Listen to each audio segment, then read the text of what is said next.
yo darle la palabra a la doctora Judith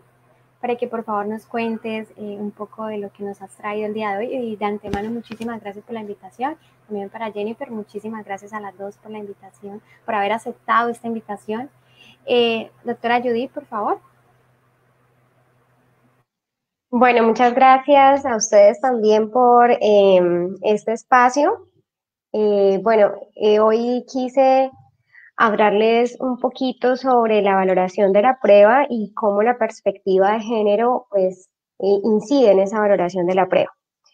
Lo primero que quisiera dejar claro es que obviamente, como anteriormente se expuso, pues la violencia de género es un tema pues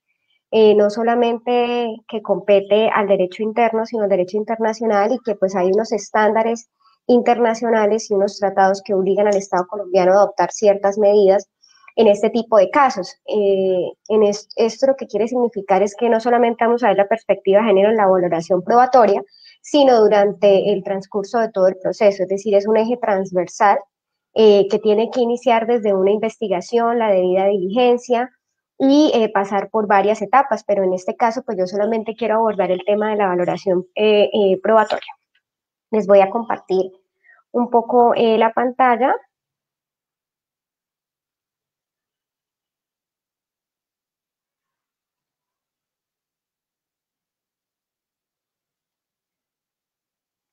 Me avisan si queda compartida. ¿Sí está compartiendo?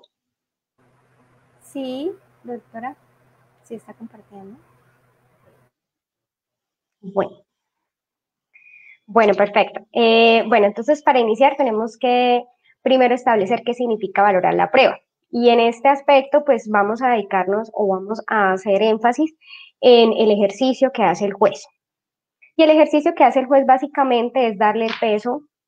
a cada prueba conforme pues el sistema de valoración en el que esté. Y esta actividad pues lo que pretende es establecer si los hechos materia de la controversia están o no demostrados. Es decir, las partes hacen unas proposiciones frente a los hechos. Obviamente cada parte pues querrá establecer o querrá demostrar los hechos para que se le aplique la norma, la consecuencia jurídica que establece el legislador y por tanto entonces va a querer demostrar precisamente que son como su teoría lo exige. Y en este caso entonces esa actividad probatoria, esa actividad de valoración, lo que permite es que el juez tome la decisión de establecer cuáles hechos están o no están probados. Lo cual pues difiere también del tema de de la motivación de la sentencia. Es decir, una cosa es valorar la prueba y otra cosa es la motivación de la sentencia, aunque obviamente están interrelacionadas. Para iniciar voy a hacer un pequeño brochazo muy rápido sobre algunos sistemas de valoración de la prueba, pues para que vayamos identificando algunas diferencias o algunas cosas en común de estos sistemas de valoración. Escogí, digamos, como los más importantes. Tenemos entonces el sistema de íntima convicción, en donde el juez aprecia la prueba de manera libre, es decir, está supeditada solamente al leal saber y entender del juzgador, quien se hace una idea de los hechos que están probados en el proceso, pero no tiene que establecer cómo llega a esa conclusión o cómo dio por demostrado uno u otro hecho. Por eso esta decisión no es controlable, porque realmente no existe manera de que las personas puedan saber cuál fue o qué fue lo que llevó a que el juez tomara esa decisión. Entonces, digamos que no habría en ese sentido una, un control por parte digamos, del Estado, por parte de cómo llega el juez a esa comprensión o a dar por probados determinados hechos. Por otra parte, vamos a tener el sistema de tarifa legal. Este sistema de tarifa legal lo vamos a ver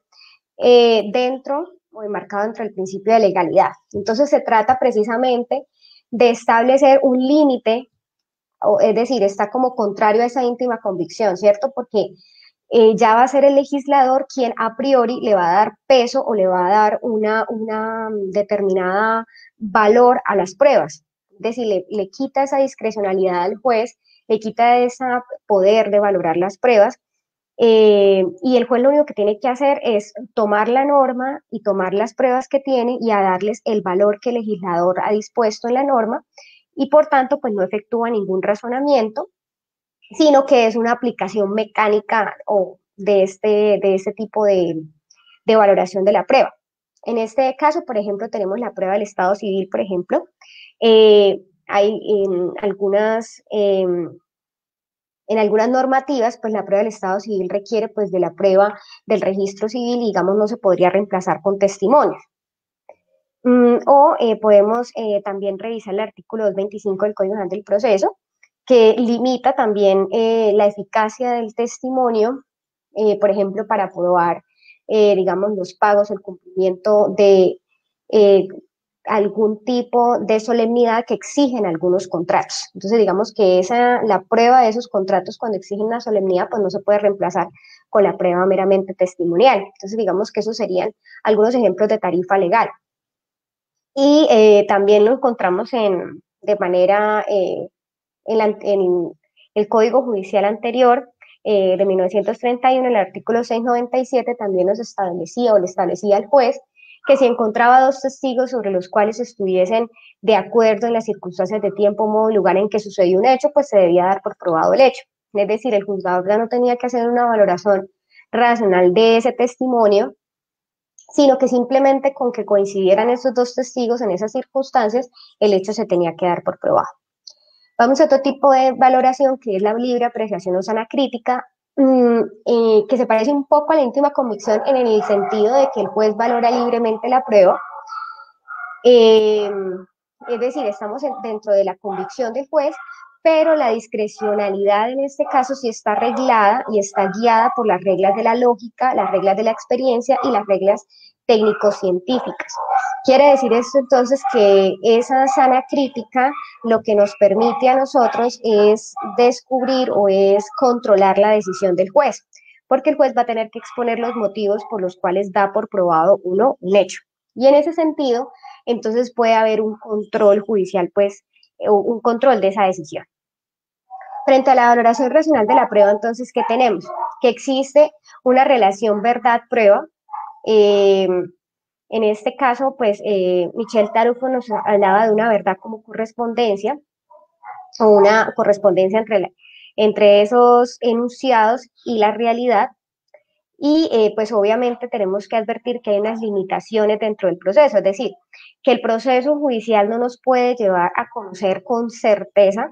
lo que sucedió, porque obviamente los hechos, estamos hablando de acontecimientos pasados, pues nunca vamos a poder establecer de manera 100% qué fue lo que sucedió. Y en ese caso, pues atendiendo a que precisamente el proceso judicial no nos va a llegar a ese estadio de conocimiento, pues vamos a hablar es de una probabilidad, de una alta probabilidad de que esas proposiciones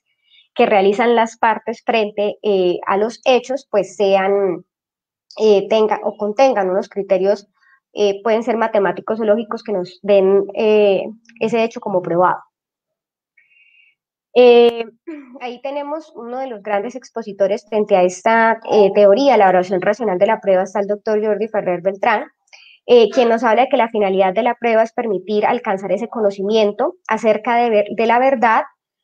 Vuelvo y repito, no quiere decir que es la verdad como la correspondencia en la realidad, sino la verdad de los enunciados fácticos del caso. Cuando doy por probado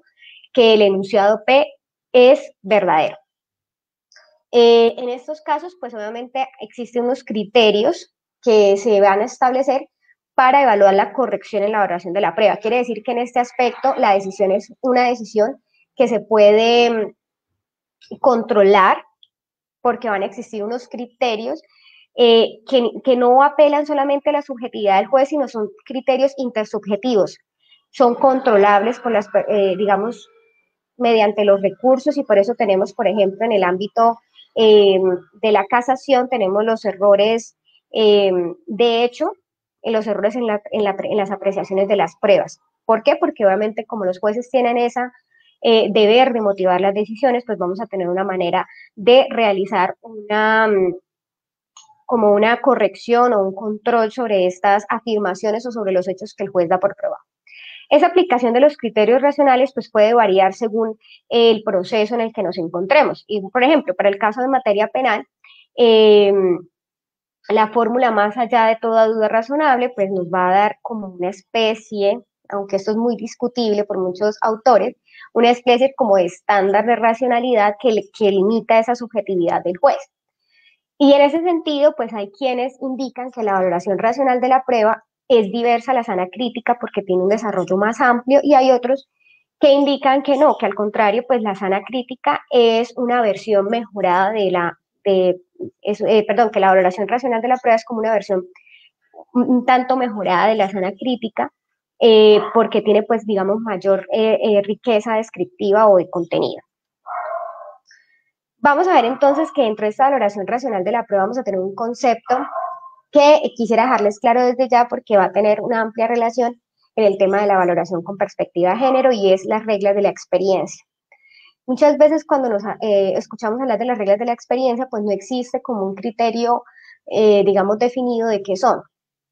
pero realmente es muy sencillo y es una forma de obtener un conocimiento, como establecer una prueba indiciaria, cuando yo encuentro un enunciado bajo una proposición que se expresa bajo una fórmula que es siempre o casi siempre que se da A, entonces sucede B. ¿Qué quiere decir lo anterior? Que es un enunciado general de un fenómeno cotidiano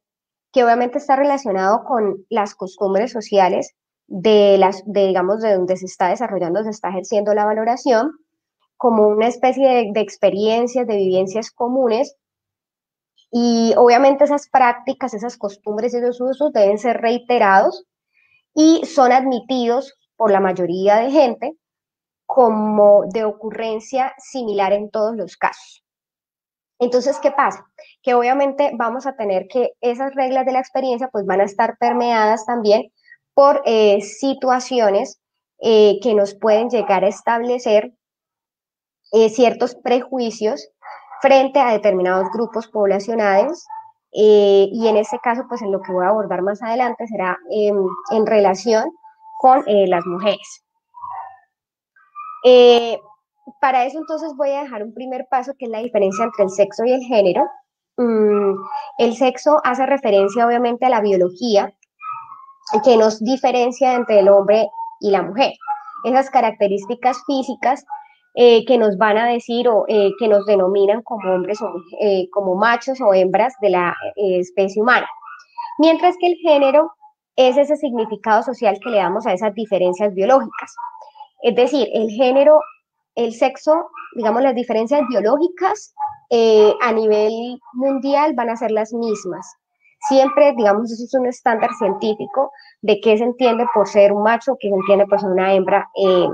de la raza humana. Sin embargo, el género, por ser una construcción con significado social, va a tener unas diferencias que van a depender no solamente de una posición geográfica, sino van a depender del tiempo, van a depender de la cultura, de la sociedad, y en este caso lo que vamos a tener en cuenta es que esa construcción social, que es lo que nos dice cómo debe ser el comportamiento de las personas entre lo masculino y lo femenino, lo que se espera de la mujer, lo que se espera del hombre en razón a ese género, influye en las relaciones de poder. Entonces, ese es el punto de partida, digamos, que traen los estudios de género, y es empezar por establecer que las personas o que con frecuencia lo que marca la diferencia en esas relaciones del poder, a pesar de que pueden ser diversas en diferentes países, en diferentes regiones, hay un máximo, hay digamos un alto porcentaje de que esas relaciones de poder siempre van a poner a la mujer dentro de una posición de debilidad frente al hombre, dentro de una posición de subyugación, dentro de una relación desigual de poder que le afecta. Digamos que ese es el punto de partida. De ahí entonces nacen los estereotipos de género, que son, es una opinión o un prejuicio generalizado acerca de esas características que los hombres o las mujeres poseen, y que obviamente tienen que ver con esa construcción social. Entonces eh, hay unos estereotipos que pueden ser nocivos, otros que pues pueden ser aparentemente benignos. Entonces, vamos a ver cómo los estereotipos, por ejemplo, le van a dar a las mujeres características como, por ejemplo, que son buenas para los trabajos manuales, que deben estar dentro de los espacios privados, que son buenas en el aspecto como comunicacional, pero de pronto no son buenas para lo que tienen que ver con trabajos pesados o con habilidades matemáticas, con habilidades lógico-formales. Digamos, esas diferenciaciones pues son estereotipos, son versiones estereotipadas de lo que un hombre o una mujer pueden o no hacer. O pueden ser también unos estereotipos que parecen benignos, es decir, que parece que favorecen a las mujeres, pero que en realidad pueden generar discriminación, como decir que las mujeres son protectoras. Entonces, decir que las mujeres tienen un instinto maternal o algo es prácticamente, ellas son las que están destinadas a estar en la casa, a estar bajo la crianza y el cuidado, y se les delega entonces este tipo de actividades por considerar bajo ese estereotipo de género que esa es su función social o esa es su función por naturaleza. ¿Esto qué puede implicar? Pues implica muchas cosas. Por ejemplo, en estos momentos de pandemia lo que se ha visto, según estudios que se han realizado, es que es el impacto diferenciado que tiene o que tuvo, digamos, los momentos en que existió esa restricción, digamos, para la libre locomoción, el impacto diferenciado que tuvo frente a las mujeres, el teletrabajo, el home office. ¿Por qué? Porque obviamente las mujeres, por ese tipo de estereotipos, en su mayor medida están impulsadas por tener que cumplir no solamente con las labores de hogar, sino también con cumplir con el trabajo que se le delega en la oficina, y al mismo tiempo también con lo que tiene que ver con la educación de los niños que estaban también a cargo del estudio mediante los medios virtuales. Esto entonces, si bien entonces el estereotipo aparentemente es bueno, porque da una calidad de que es una persona que tiene un instinto maternal, es protectora realmente, empieza a generar cuestiones discriminatorias que afectan a la mujer. Estos estereotipos pues obviamente tienen la característica de que son aprendidos y reforzados en todos los ámbitos, y que obviamente los jueces como seres humanos pues van a tener en cierta medida ese tipo de estereotipos porque los aprendieron también de la sociedad en donde se desenvuelve. De ahí entonces partimos a los sesgos basados en el género. Estos sesgos son ideas o planteamientos erróneos sobre igualdad o diferencias entre hombres y mujeres en cuanto a su naturaleza. Vuelve y juega el tema de que no diferenciamos las diferencias biológicas con las diferencias en cuanto a el género o en cuanto a lo que entendemos por masculino o femenino en los roles sociales. Entonces son perjuicios o informaciones falsas que no tienen bases científicas, pero que para todos parece ser que constituyen una regla de la experiencia, algo universal. Entonces aquí recordemos o retomemos lo que les explicaba anteriormente frente a que era una regla de la experiencia. Y entonces vamos a ver cómo muchas veces estos estereotipos se quedan en el imaginario de las personas como que siempre que A es porque B, es decir, siempre vamos a partir de la regla de la experiencia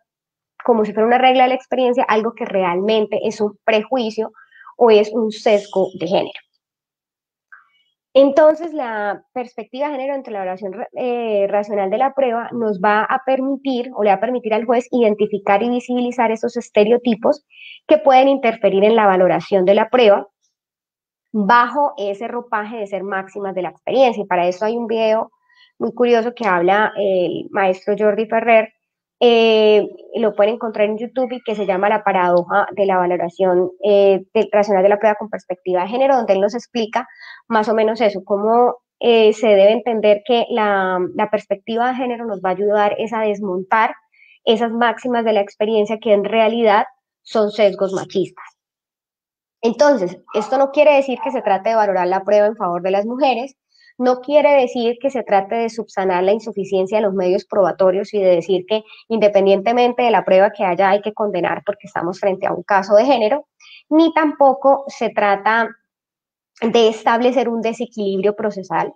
es decir, no se trata de desconocer la presunción de inocencia, ni mucho menos, y para ello pues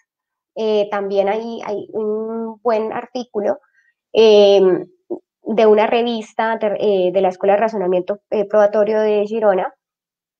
en donde pues nos habla precisamente de qué se podría entender o cómo podría ayudar esta perspectiva de género dentro de la evaluación racional de la prueba. En este caso también tenemos que tener un punto importante, que aparte de desmontar esos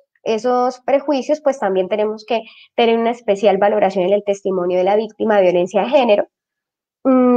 porque puede ser que solo exista esa víctima como testigo directo de los hechos, y eso obviamente nos va a complicar un poco el manejo de la prueba en este tipo de delitos, en ese tipo de procesos. Entonces tenemos que evaluar allí pues cómo esas dinámicas, cómo esa violencia de género pues influye precisamente en las condiciones en que la víctima va a rendir el testimonio. Podemos también ahí revisar un poco el tema de estos estadios en la violencia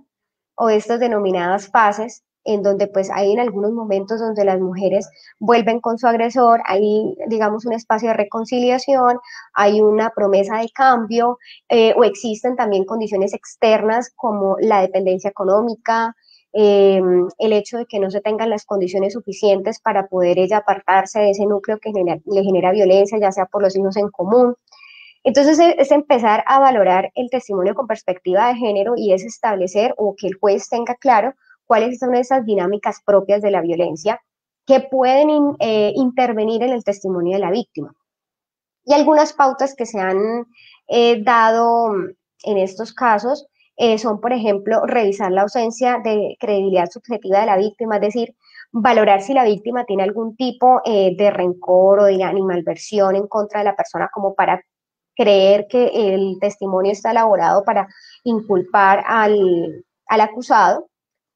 una especie de verisimilitud objetiva, que en este caso es más o menos una corroboración periférica del testimonio de la víctima, es decir, que no solamente ore el testimonio de ella, sino que existan otras pruebas que revisadas en el conjunto puedan establecer o puedan darle una suerte de corroboración a esos hechos que está diciendo la víctima, es decir, que tenga como un soporte adicional, que no solamente sea el señalamiento de la víctima y la persistencia de la incriminación, que en este caso tenemos que ser muy cuidadosos cuando estamos hablando de los temas pues cuando suceden los temas de retractación. Y en este caso hay que destacar, y quisiera, digamos, resaltar la importancia que aunque no tiene que ver en el ámbito de la valoración, sí es muy importante a veces poder utilizar esas herramientas que nos da el legislador para efectos de ayudar a recolectar la prueba. Y en estos casos la ley 1959 del 2019 nos da una herramienta muy importante como es la prueba anticipada para las víctimas de violencia de género. Y en este caso, pues me parece de suma importancia porque no se van a ver afectados los derechos del acusado, porque obviamente la prueba anticipada se practica con anuencia de él y sí se puede evitar pues que posteriormente existan fenómenos de retractación, dado de pronto, vuelvo y lo repito, algún tipo de dependencia económica, algún tipo de amenazas, y sobre todo porque estas dinámicas hacen que muchas veces las mujeres se sientan culpables, se sientan rechazadas por su familia y vienen, digamos, un tipo de cuestiones que a veces les impiden continuar con esa incriminación, que obviamente sería objeto, es algo muy amplio, sería objeto incluso de otra charla, hablar sobre esas fases en la violencia. Hay una tesis que me pareció muy buena de Jordi Nieva Fenol. Este doctrinante nos habla de cómo en algunos casos la prueba de referencia puede sustentar una sentencia. Y aquí voy a aclarar una cosa, no es solamente que exista una prueba de referencia y ya con eso se condene, no, o sea, tienen que haber más elementos, vuelvo y lo repito, como que corroboren esa versión que se conoce por medio de la prueba de referencia. Y en este caso, el doctor Jordi Nieva pues nos da unos criterios, 7 en total, en donde nos está hablando de la contextualización de las circunstancias en que el testigo de referencia tuvo acceso al relato, la verosimilitud, que es como lo decía, esa corroboración de ese relato con otros medios de prueba, la existencia de esos motivos razonables por los cuales el testigo, la víctima en este caso, decide no hablar, guardar silencio o se ausenta dentro del proceso, que exista pluralidad, pues obviamente de testigos de referencia, la coherencia de la declaración, es decir, que los testigos se corroboren entre sí, Digamos que esos son algunos aspectos. Me parece a mí que la Corte Suprema de Justicia en la sentencia de SP 931 de 2020, en un caso de acoso sexual que se le acusaba a un fiscal local, quien al parecer, o bueno, que fue condenado por eh, pedirle favores sexuales a las víctimas dentro de los procesos de inasistencia alimentaria y demás, para que sus procesos tuvieran un buen término. Entonces, en este caso, por ejemplo, la Corte hace una evaluación de como ese criterio y frente a una de las víctimas, a pesar de que no existía prueba directa, no tanto directa, sino que el testimonio de ella había sido introducido mediante prueba de referencia, por cuanto ella había sido citada en varias ocasiones y no había podido asistir, ya después tenía miedo, vio que la investigación de pronto no iba a buen término,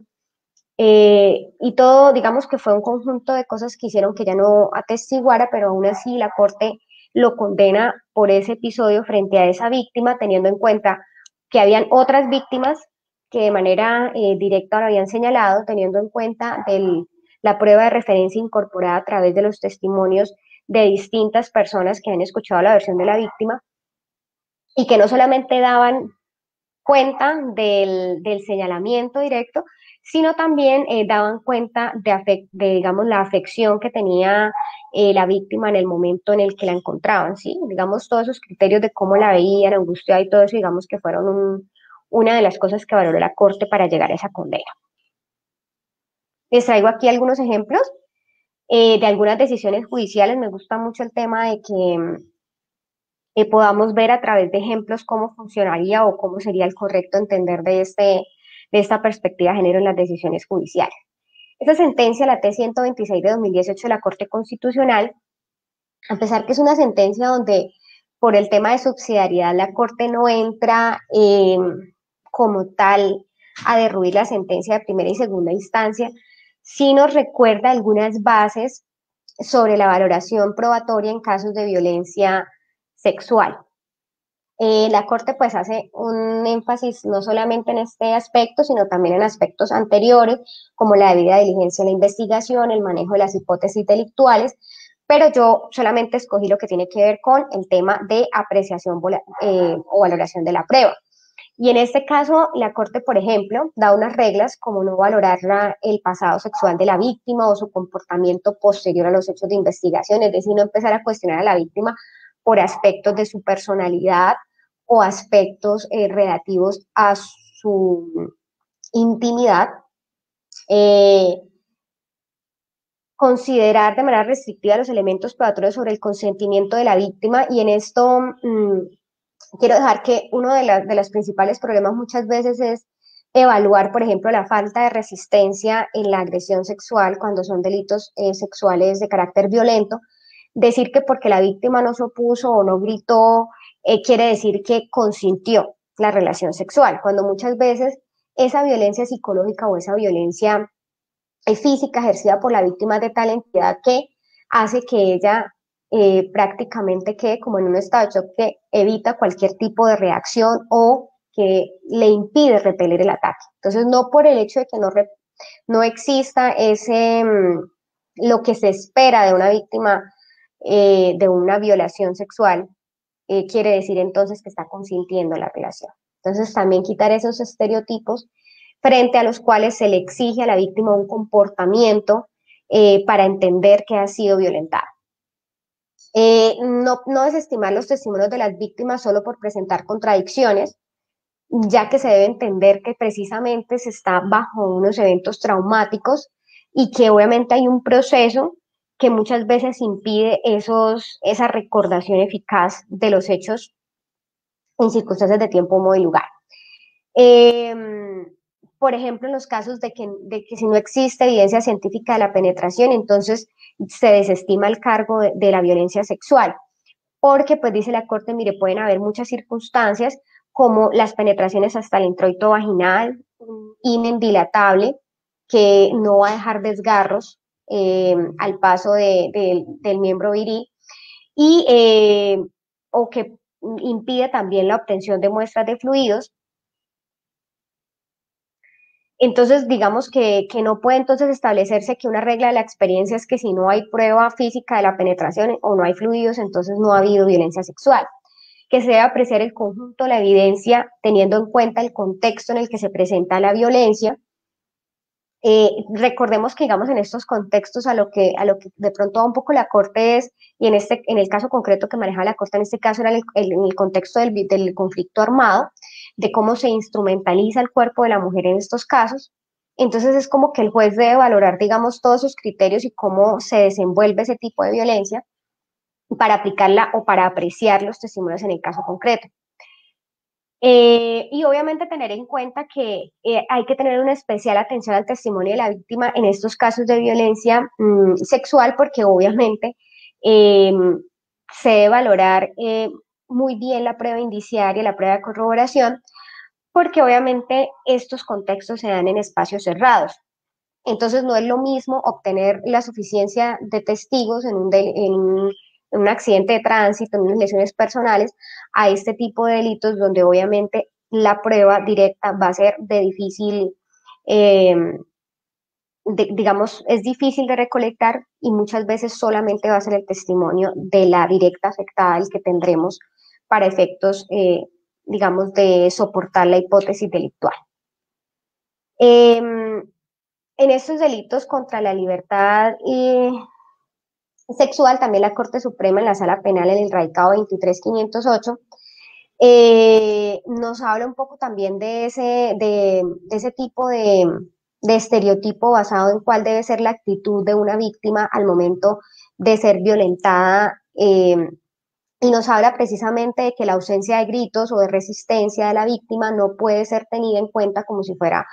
un consentimiento para la relación sexual. Tampoco puede ser un indicio de acceso no violento o, a la víctima. Es decir, no se le puede tener, esa ausencia no se puede tener como una regla de la experiencia para decir que entonces siempre que una mujer no repela el ataque, entonces quiere decir que lo está consintiendo. Y asimismo también recalca esa obligación de no abordar o de revictimizar, revisando intimidades de la víctima anteriores o posteriores al acto de violencia, ni valorar o abordar calidades o condiciones de la víctima, como decir que realizó o creó un riesgo no permitido. Y en esto es muy frecuente decir, bueno, pero pues ¿por qué la víctima estaba acompañando al acusado a esas horas? ¿Por qué aceptó tomar cerveza con él? Entonces empiezan a hacerse unas preguntas que es como si quisieran decir que la regla de la experiencia es que si una mujer acepta salir con un hombre a determinadas horas de la noche o si le acepta un trago, quiere decir entonces que está consintiendo una relación sexual. Entonces, si ven como la regla de la experiencia no es tal, porque no necesariamente quiere decir que si una mujer acepta salir con un hombre a determinada hora y tomar, lo que quiere es tener sexo con él, y puede llegar entonces a incidir en la valoración de la prueba y a descartar la violación por el hecho de que ella aceptó salir. Eh, en, en el caso de Rosa Elvira Celis, cuando se presenta la demanda contra el municipio, contra el distrito, perdón, lo que se argumenta en un primer momento por parte de las autoridades que hacen la defensa, se dice eso, se hacen unos comentarios de por qué, bueno, no sé si recuerdan el caso de Rosalvira Celi, yo creo que sí. Eh, Precisamente la ley del feminicidio nace con el nombre de ella y es precisamente una mujer que sale con un compañero de la universidad y fue violentada, abusada sexualmente y después se le causó la muerte. Eh, Voy entonces al tema de la defensa judicial en ese caso. La defensa judicial decía precisamente eso. Estaban hablando como la creación del riesgo por parte de la víctima y en defensa decían que, bueno, pues que porque ella había aceptado salir a altas horas de la noche con un compañero en la universidad, porque ella se había puesto en peligro al aceptar esa invitación y al aceptar acompañarlo hasta el parque donde él le quitó la vida. Eh, entonces, digamos que este es como un ejemplo de esas reglas o esas máximas de la experiencia que a veces toman los juzgadores en la valoración de la prueba y que puede dar casos de errores judiciales. En este caso, por ejemplo, de la Sala Civil de la Corte Suprema de Justicia. En un caso de custodia, también se aplica un estereotipo de género muy generalizado y es pensar que las labores de crianza y educación pertenecen más al ámbito femenino y son más apropiadas o se ejercen más apropiadamente por por las madres que por los padres. Entonces, en este caso, por ejemplo, eh, se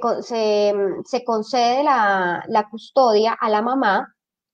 a pesar de que la menor había manifestado durante todos, digamos, todos los exámenes psicológicos, todas las intervenciones de trabajadora social, había manifestado que se sentía bien con su padre y que incluso, digamos, la niña no decía que se sintiera mal con alguno de los padres, no, decía que con ambos se sentía igual, pero que ella quería seguir con el padre, que se sentía bien donde el padre, que tenía una conexión muy bonita con su papá, que digamos que estaba bien arraigada, digamos, en ese aspecto y que quería continuar con él. Y el juez, digamos, no valora eso en la niña, sino que empieza a construir su decisión bajo el entendido de que como la niña o la menor sobre la cual se estaba pidiendo la custodia era una mujer o era de género femenino, era la mamá la figura parental llamada a acompañar a la niña en la adolescencia, es decir, que era la madre, por ser también del género femenino, la que era o que estaba en mejor posición de garantizarle un debido desarrollo a a la niña. Entonces, ¿qué quiere decir esto? Que se impone entonces un estereotipo de género sobre el cual entonces las mujeres están en mejor capacidad de realizar estas labores de crianza. Y en este sentido, entonces, la Sala Civil de la Corte Suprema, por un defecto fáctico, concede la tutela y le ordena al juez valorar la prueba con perspectiva de género, lo cual implicaba reconocer que esas diferencias entre hombres y mujeres, que son diferencias no biológicas, las diferencias biológicas se manifiestan obviamente de manera física, no se pueden confundir con la diferencia entre lo que es masculino y lo que es femenino, es decir, lo que se espera de las mujeres y lo que se espera de los hombres, sino que tiene que fallar es frente al caso concreto cuál de los dos padres debe tener la custodia de la menor sin o quitándose esos estereotipos de género que como construcción social, histórica y cultural, donde hemos, digamos, interiorizado que es la mujer la que está mejor capacitada para los cuidados de los menores. En la siguiente sentencia de Corte Constitucional 967-2014, vamos a ver una mujer que está demandando el divorcio por maltrato y la jueza hace un tipo de valoración, digamos que algo contradictorio de la prueba, porque en muchos de sus apartes habla de un conflicto interno, de un conflicto familiar, y es como si invisibilizara ese conflicto, como si lo normalizara. O sea, ella dice, no existe un maltrato, no existe una violencia contra esta mujer, porque en realidad aquí lo que existe es un conflicto doméstico, es una relación conflictiva dentro del hogar. Entonces minimiza la violencia intrafamiliar y empieza a tener un estereotipo frente a que la violencia intrafamiliar es un asunto interno, no es un asunto público, y normaliza estas prácticas, aun cuando algunas pruebas, por ejemplo, establecían que la mujer demandante, por ejemplo, no salía, evitaba en el trabajo algún tipo, digamos, de viajes o eso, precisamente por el comportamiento celotípico de su pareja, por evitar problemas.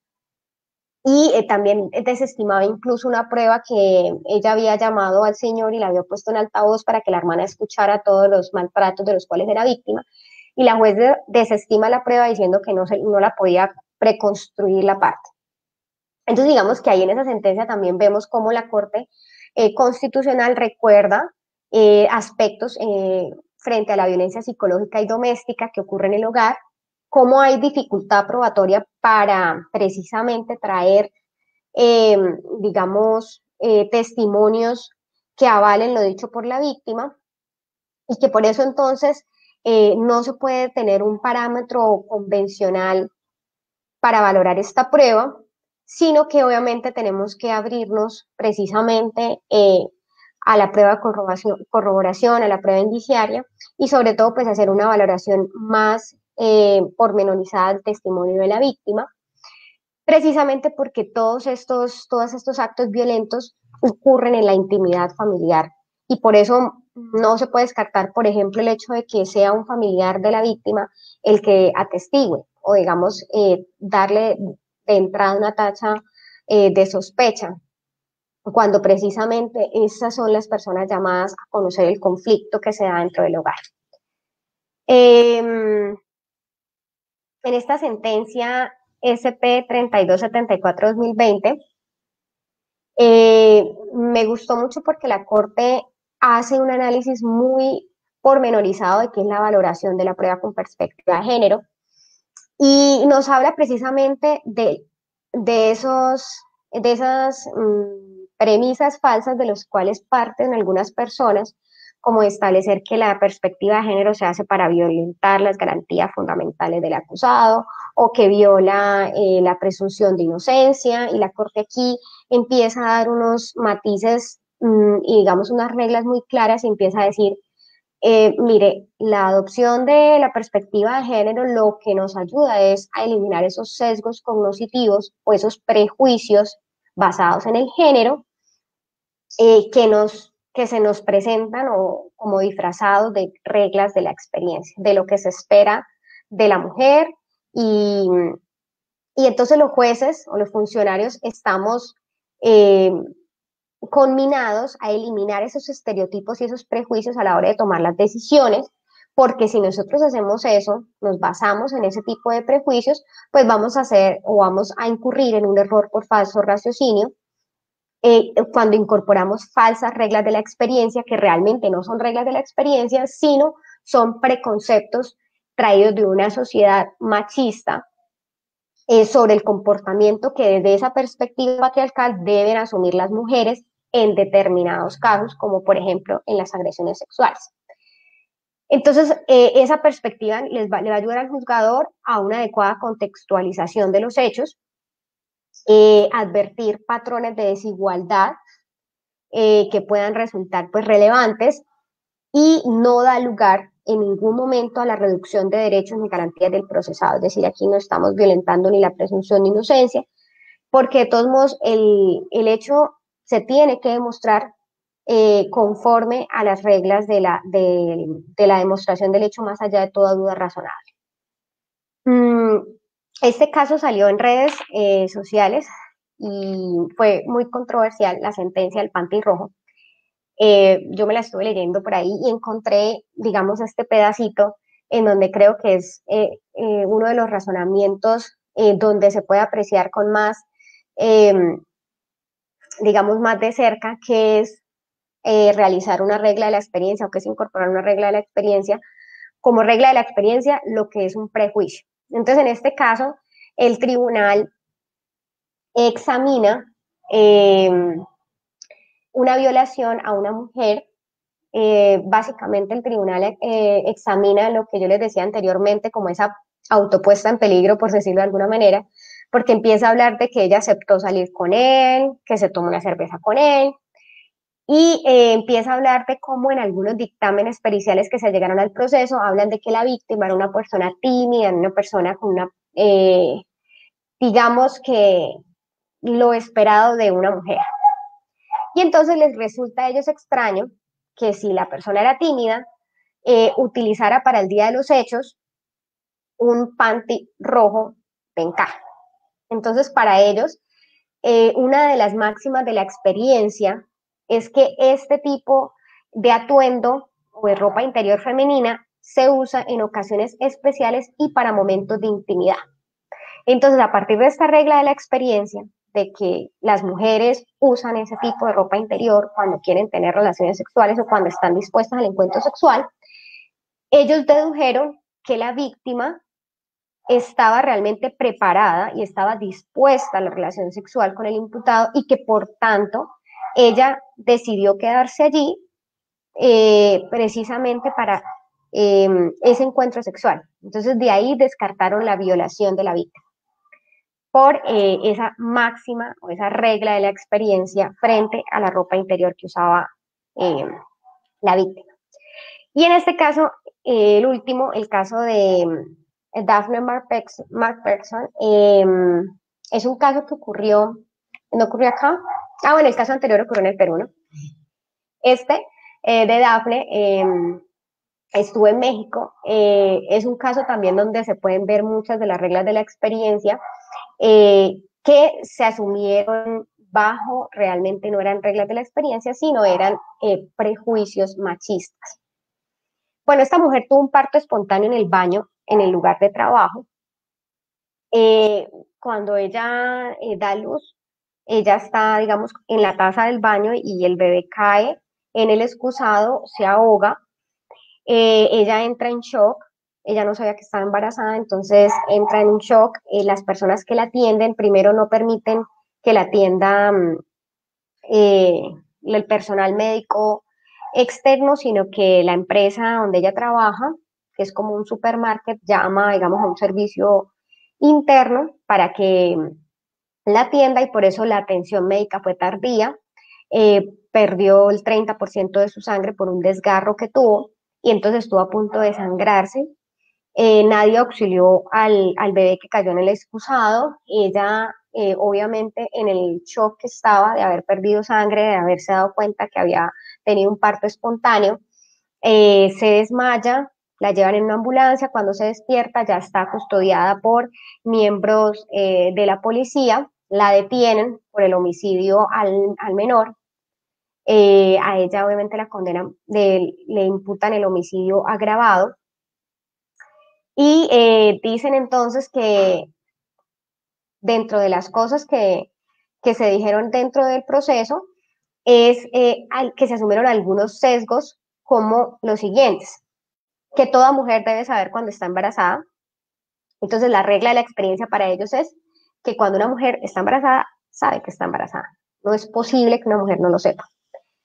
Segunda regla de la experiencia que tuvieron, que en realidad es un sesgo o que fue un prejuicio, es que toda mujer tiene un instinto maternal de cuidar la vida de su hijo a una costa de su vida propia. Y el tercero es,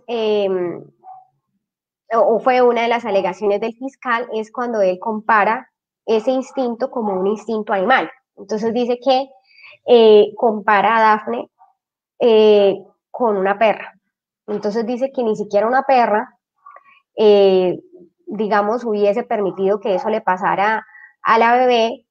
porque obviamente el instinto de la perra sería la protección a su cría y que por tanto ese es el juicio o el desvalor de la acción de Dafne y es no haber actuado conforme la regla de la experiencia o conforme el estereotipo de ser o de tener un instinto maternal, un instinto de conservación de su hija. Asumiendo todos estos estereotipos en la valoración de la prueba, terminan condenándola a 16 años de cárcel y luego, bajo el litigio estratégico, un grupo de abogados logran un amparo, un recurso de amparo, eh, donde lograron que el tribunal ordenara la repetición del juicio y se pudieron allegar nuevas pruebas dentro del plenario. Cuando se practica el nuevo juicio, se pudo establecer que Dafne, la historia clínica, digamos, nunca se notó, nunca se le dijo a ella que estaba embarazada, que ella tenía un problema de hipertiroidismo, lo cual le ocasionaba esos cambios de peso, que se subía, se bajaba de peso, que estaba con una medicación que hacía que su periodo menstrual no fuera regular. Y digamos que con todo esto se logró probar que en efecto ella no tenía conocimiento de que estaba embarazada, que lo que tuvo fue un parto espontáneo y se logró revocar hasta el año pasado que salió la sentencia, se logró poner en libertad a Dafne y revocar esa sentencia condenatoria de 16 años. Bueno, aquí les dejo un poquito de mis redes. En Twitter trato de publicar sentencias de interés en materia civil y penal. Y en YouTube los invito también a mirar el canal de YouTube, donde tenemos algunos videos, no solamente sobre perspectiva de género, sino también hay temas de preacuerdos, bueno, hay una amplia gama de temas, pero más que todo, pues hay muchos videos frente donde se pueden profundizar temas como las violencias contra las mujeres, las violencias basadas en género, el feminicidio, y asuntos pues que conciernen, digamos, al objetivo de esta charla, donde pueden ampliar esos conocimientos. En Twitter de pronto voy a tratar de publicarles algunas de las sentencias o de los artículos a los que me referí en esta charla. Vuelvo entonces